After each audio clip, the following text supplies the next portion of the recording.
Hello and welcome to Thursday Thoughts. Thursday Thoughts? What on earth are they, I hear you ask? Well, my friend Lucy and I meet every week over on Instagram to talk all things personal growth because she is as obsessed with it as I am. And we decided that we might as well put those conversations out as a weekly podcast. So now you can listen to us chat here on Apple Podcasts or Spotify or wherever you listen to your podcasts. And we'll be talking about topics such as spirituality, limiting beliefs, the ego, imposter syndrome, gratitude, meditation, confidence, and so much more. So if you're ready, here we go. So today we're talking about one of my favourite subjects on earth, which is not giving a shit what people think, or giving a shit what people think, and how much giving a shit what people think holds us back so much. I think this is just such a big subject because we all care to a greater or lesser extent what other people think, and so often it can really stop us from doing the things that we want to do because we're worried that we're going to make a dick of ourselves, or we're worried that someone's not going to like us, or we're worried that if we say no to somebody then we're going to disappoint them. So it's a whole thing, isn't it? Oh, yeah, this has been something, honestly, which I have really experienced to the max, I think, through my life. And I'm not alone. I know that so many people have really felt that innate kind of deep pain, embarrassment, those such deep-rooted fears of worrying what other people are thinking about you. And Yeah. I mean, there are reasons for this. It's because really I've now discovered is that when we were evolving, we lived in tribes. And in order to survive, we needed that tribe around us for our survival. We needed someone to watch out in case predators were coming, whatever. So you had to fit in to that tribe and you had to be accepted. And if you did anything which was going to kind of threaten that, you'd be chucked out. So there's an innate primal fear that we absolutely have to fit in, otherwise we're going to be excluded from the group. And Yeah. so that, I think, is where it kind of really stems from, is that we just want to Yeah. fit in. We want to, We want to we don't want belong. to, we want to belong. We want to belong. We want to be part of the clan, part of the tribe. And so, yeah, we worry about it. And you can just, I mean, it's hilarious, isn't it? You can just see it with children. I see it with my teenagers, particularly my daughter, she's 14 years old. She'll go out with 5 of her friends and I'll just have such a little chuckle to myself because they look exactly the same. They're wearing the same clothes. They've got the same handbags. That, they just want to fit in. They want to be part of that group. And it takes someone who is very bold Yeah. to go, fuck that. I am going to do it my way. And I think particularly as we get older, definitely give less fucks. We generally do. But I also really, truly believe that the more that we like ourselves, know ourselves, begin to really, truly love ourselves and the person that we are and feel more comfortable in our own skin, that is when we can just release the shackles of giving a shit Yeah. and It's so actually true. really just be ourselves. It's so true. And yeah, I mean, funnily enough, in my membership, Thrive Solar, we're reading a book at the moment by Sarah Knight called The Life-Changing Magic of Not Giving a Fuck. And I mean, it's not the best book in the world, but it's quite fun. And actually, she makes a very good point. And she talks a lot about the fact that we need to basically what not giving a fuck means is it means that we are putting ourselves first, because so often we don't put ourselves first and we don't take into account what it is that we want first. We're too busy trying to please everybody around us, and this is such a big part of it, especially for women, that kind of that people pleasing tendency that we have. And actually, one thing I just wanted to bring up is that I think there are kind of at least a couple of different categories when it comes to not giving a fuck what people think. Like, I think there is the category of the people that we know, and there's the category of the people that we don't know. And I personally have always struggled more with the category of people that I know than the category of people that I don't know.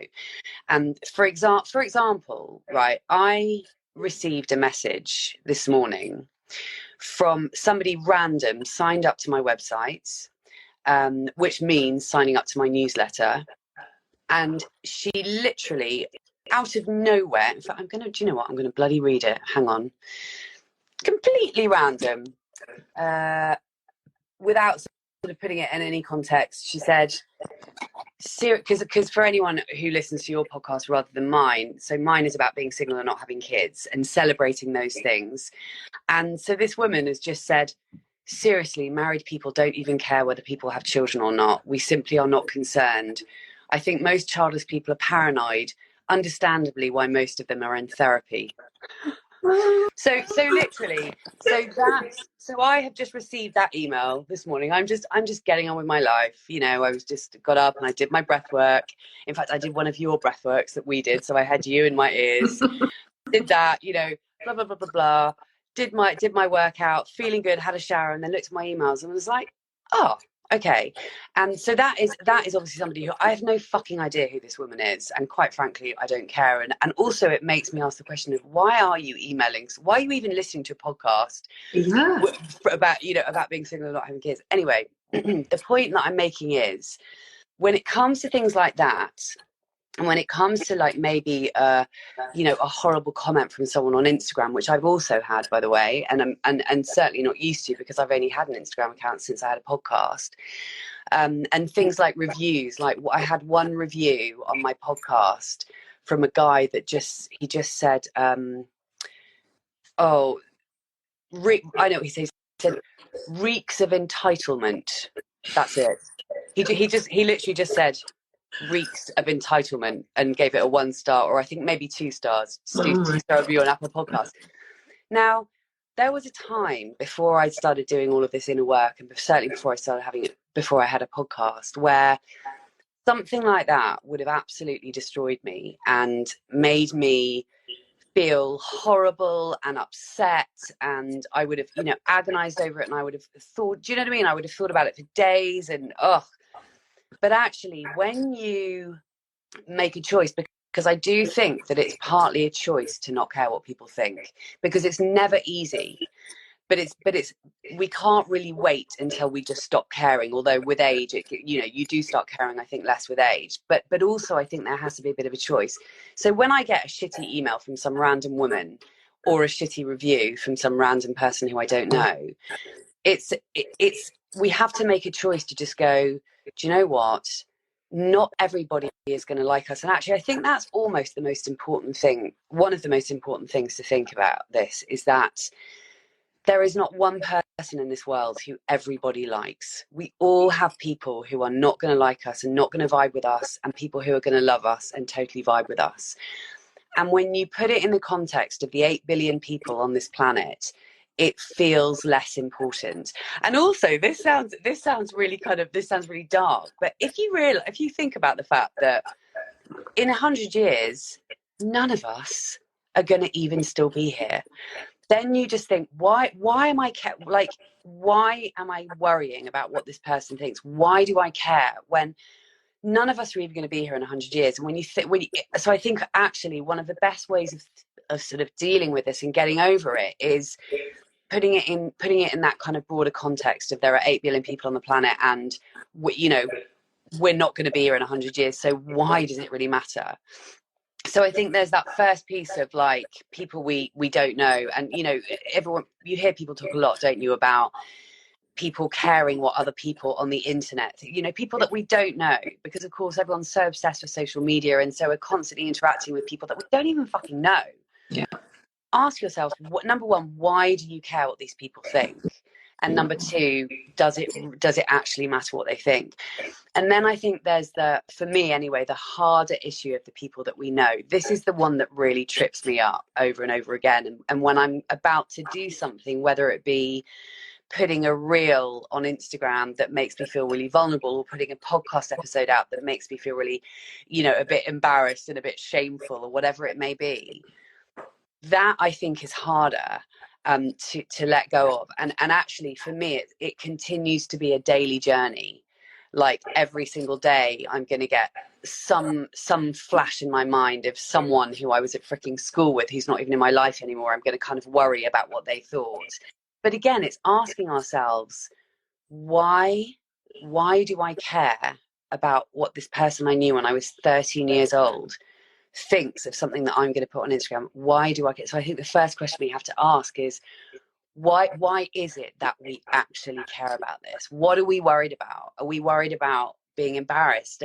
And so often it comes down to, we do not like looking stupid.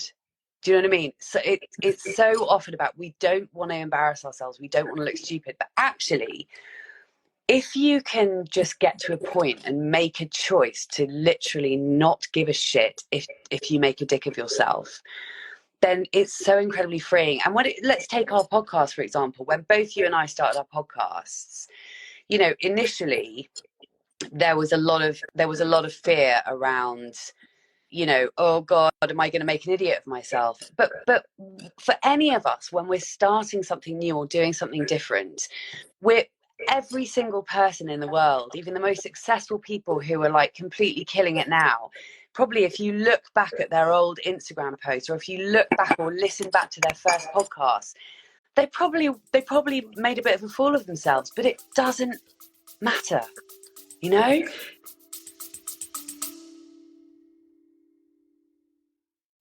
A very quick break to ask you to hit the follow or subscribe button if you haven't already. And if you're enjoying this episode, I'd be super grateful if you could hit those stars and rate it too. Thank you. Yeah, it's kind of, yeah, I mean, I'm totally with you on the giving more of a shit of the people who I know, you know, and what they think.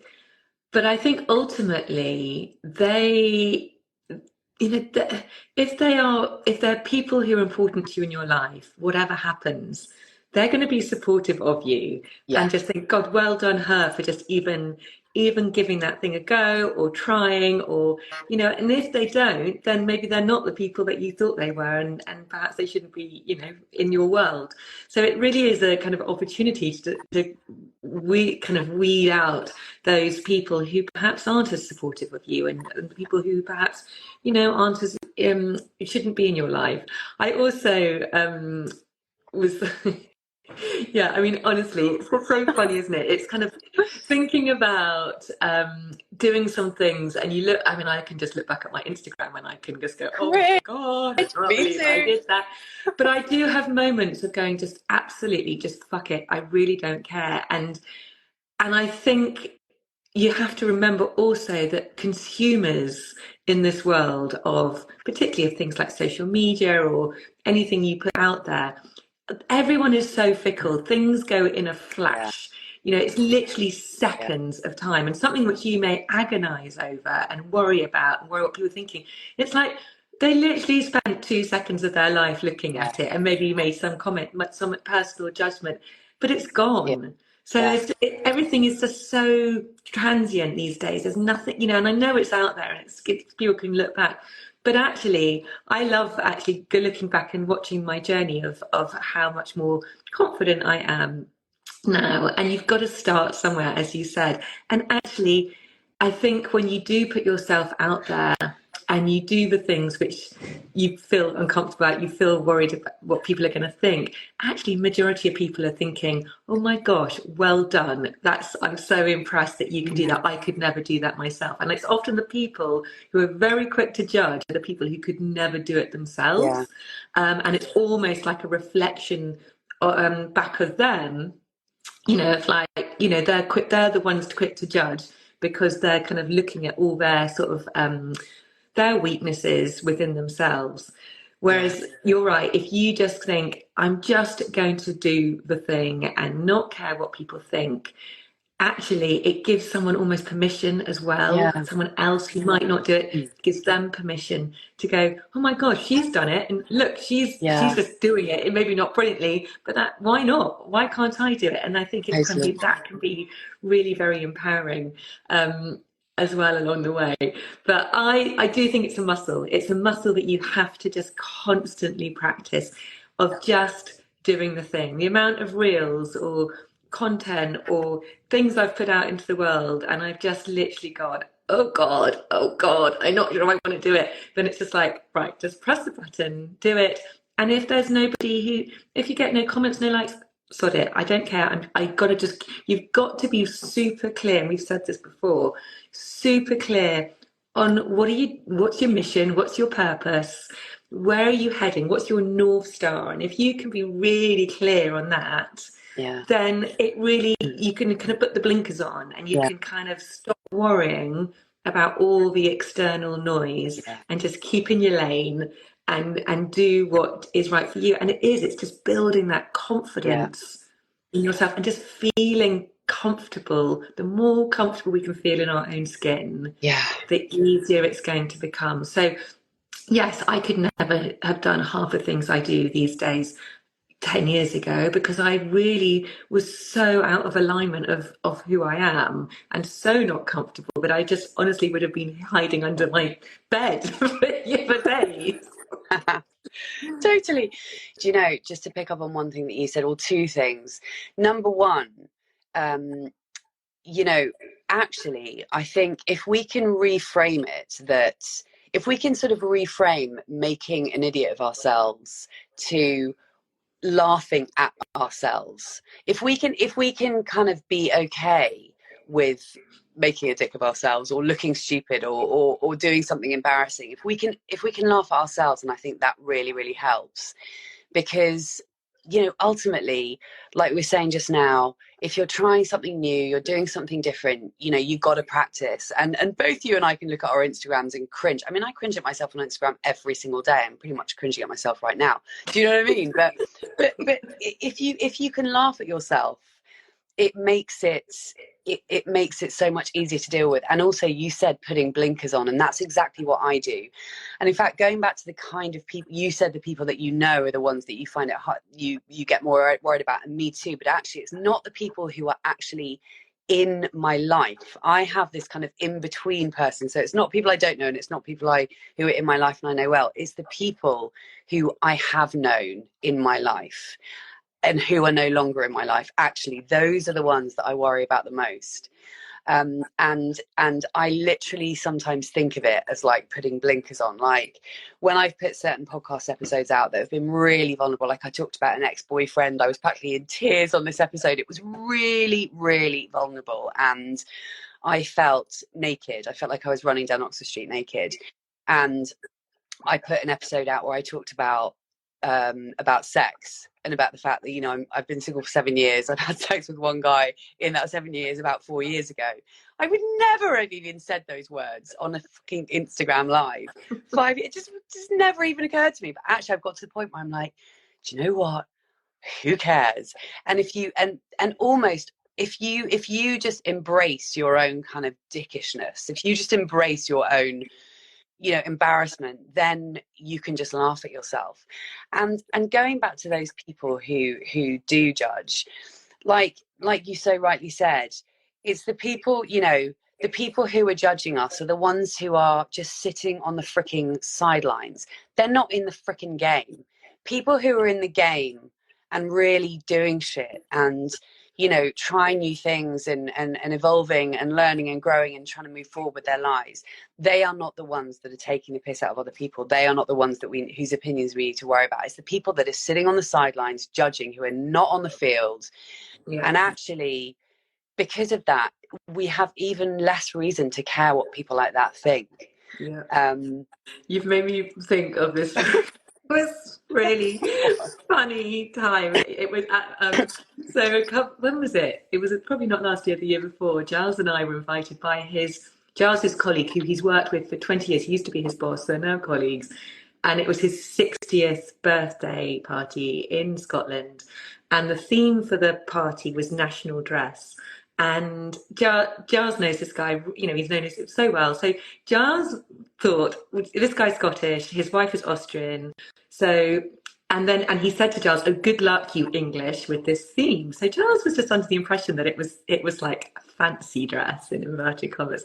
So Giles said to me, "I've got it." Because I was like, "Oh, let's go as Morris dancers," and he's like, "No, let's go in really shiny tracksuits, like from the 80s, that sort of like chavvy, not to be too politically incorrect, but that kind of look."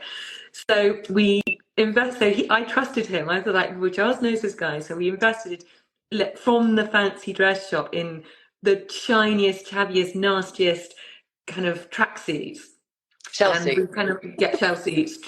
We blinged them up, and Giles had this change up. Anyway, we arrived at this party in Edinburgh, and I remember looking around. I saw people in kilts. I saw maybe the family members in some nice Austrian dresses, and everybody else was in black tie. Oh my, and there was Giles and I in these shell suits. And I remember, and at the time I had my coat on, and I was like, "Giles, we have got this. You have got this. This is so wrong. This is just horrendous." Oh my God. So it's like, what do we do? What do you do? We were in the middle of nowhere. We were at the party. So he just said to me, "Right, Polly, it's not what you wear, it's how you wear it. Shoulders back, head up. You've got to own this." Which is exactly what we did. Now, obviously, there was a big part of me that wanted to go and crawl underneath and behind a bush and not talk to anybody. Plus, we didn't really know a huge amount of people. But I had to embrace it. I had to not give a shit what everybody else thought. And, it was hilarious. I mean, I just was like, what do I do? So people didn't, because with Giles, they could actually take the piss out of him because he looked so ridiculous. He actually looked a bit like Jimmy Savile. But for me, people, particularly the men, were a bit more nervous because they were wondering whether that was actually my outfit. So everyone, though, talked to us. We probably had more fun because everybody talked to us. We were confident. We just got on with it. And it was just, for me, such a massive lesson in it's just, rather than shrink and cower and just play small, if you can bring yourself to just almost stand, it's like standing up straight, taking up the space and just owning it. It just makes all the difference to how you feel. And I had to go into that mode. And honestly, I really was so proud of myself. I completely shocked myself. I was so proud of myself, how I just got through it and dealt with it. I must admit, I was so happy to leave. Get that chance to off. But I mean, it just made me think about. Do you know, you've made me think of something which actually before I came on here, I'd forgotten. I was thinking, I must mention this. In terms of this live, because this morning I basically, as you know, I'm in early menopause, so I've like gone through perimenopause out the other side. I'm in full-blown menopause. I'm not on HRT. I get really, really bad hot flushes, like really bad hot flushes, where I will suddenly be just covered in sweat, and it's disgusting and embarrassing. And this morning, this so often happens, especially in hotter weather. When I do a workout first thing in the morning and I get really hot and sweaty, and then I get in a hot shower straight after, I then, for about half an hour at least afterwards, I keep getting like major hot flushes because my body's obviously got so warmed up from the workout, and then I've had a hot shower, and then it's this whole thing. So this morning I was like really just menopausal sweaty disgustingness, and it just reminded me of when I worked in the coffee shop, and I was in a particularly bad phase of hot flushes, and I was by far the oldest person as you know. Do you remember all the people I worked with were in their 20s? Because it was a coffee shop, so most people that work in coffee shops, you tend to get a lot of young people, and I was the oldest by about 20 years. And there were so many times where I would, because I walk really fast, so I would walk from my flat to the coffee shop, which took only about 15 minutes. I always walk really fast, and I would get there, I would put the tables outside, so I'd kind of, I'd be quite active about half an hour. And the thing about these hot flushes is that what happens is, as soon as I stop moving, that's when I start sweating. So in the coffee shop, there was this phase where my flushes were so bad that I would, walk to work, put the tables out. Then as soon as I stopped and went behind the counter to start serving people, I would just be breaking out into like an absolute fucking muck sweat. Totally humiliating. all these people coming in for their morning coffees, and I'd be like, hey, and I got to the point where I was just like, you know what, I can't hide this, so I'm just going to own it. So I would literally just say, say a bloke would be like, come up and order a flat white, and I'd be like, and you could see that they were looking at my sort of, sweaty face, and I'd be like, I'm in the menopause, please ignore the hot flush, I realize I'm dripping with sweat, just give it a couple of minutes and it'll go. But there you go. And it was so funny seeing them get like really uncomfortable at the mention of the word menopause. But you just sometimes think, oh, fuck it. I can't, this is my body. I can't control this. There's nothing I can do about it. Why are we so embarrassed about these things that our bodies do that we have literally no control over? But that was another kind of amusing example of just learning to own it, rather than being like, oh my God, this is so embarrassing and everybody's going to think that I'm just like, oh, and so what are they going to think? Okay, she's a woman in menopause, and yeah, exactly. And again, they would have just forgotten about it by the next minute. It's kind of, it's done. Yeah. And the other, so you know what, the other thing is that I've just remembered, the other thing is that, and you touched on this earlier, that people just think about it for 2 seconds and then forget about it. But also the thing that we have to remind ourselves is no one cares. No one cares about you because everyone's too busy thinking about themselves. When you remind yourself, no one gives a shit. Yeah. It just makes you feel, it really, really helps, I find anyway. Yeah, that's the thing. And it's such a waste of energy. You're worrying what people think, and actually they don't give a shit. You're right. Everyone's so obsessed with themselves. Just worrying about themselves and what they're doing. So really, no one really cares. So I agree. Quick tip though for you, just coming out today, like having your shower. Always finish your shower on cold. I know. Cold water, and then you'll stop sweating. Because I do that too. If I've been exercising and then you have a shower, and then it just carries on the sweat. But if you have a really nice cold shower, you'll stop the sweat. Do you know, I tried cold showers a few years ago, and it was one thing that I just was like, do you know what? I'm just not doing this. But actually, yes, you're right, because it's different, isn't it, when you've had a hot shower and you've had a sweaty workout and then you do it at the end. So yes, I might try that. But cold showers, I'm just like, oh. Although, completely going off on a tangent, but if I could, I would have an ice bath installed somewhere. To when I get a bigger place, I will get an ice bath, because somehow I think I'd rather step into an ice bath. Oh, it's easier than stand under a cold shower. Yeah, I totally agree. It's easier. Yeah, we're really. I'm pushing for an ice bath in our new house in the garden, because I agree. It's much easier. You can control your breath better. You can just get really in the zone in an ice bath. Whereas in a shower, you've got water everywhere. It's harder to catch your breath. So yeah, I'm with you. Anyway, complete tangent. Right, well maybe. so basically, going back to our topic at hand, because we've got 2 minutes left, but just basically, I think the long and short of this is stop giving a shit what people think. Oh no. Oh God, are you there? Yeah, I'm here. Mm-hmm. Yeah, gosh, I think my internet was about to cut out. We just got to stop giving a shit what people think. It doesn't bloody matter. That's it. Exactly. I think that's it. And just taking those steps as well to be comfortable in your own skin, to liking who you are, and that's all down really to all of this sort of personal development work. Is just really just knowing who you are and connecting with who you are, and that really, really does make a difference.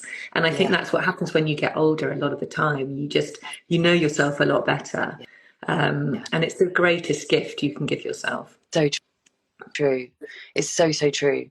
I was going to add one final point that's gone completely out of my head. Speaking of the menopause, I can't remember what it was. That's so annoying. Anyway, we'll wrap it up there. I wish I could remember, because it was quite a good point, and it's gone. Never mind. There you go. All right, love. Well, all right, love. I'll see you all. We're not going to do this for 2 weeks because you're away. Yes.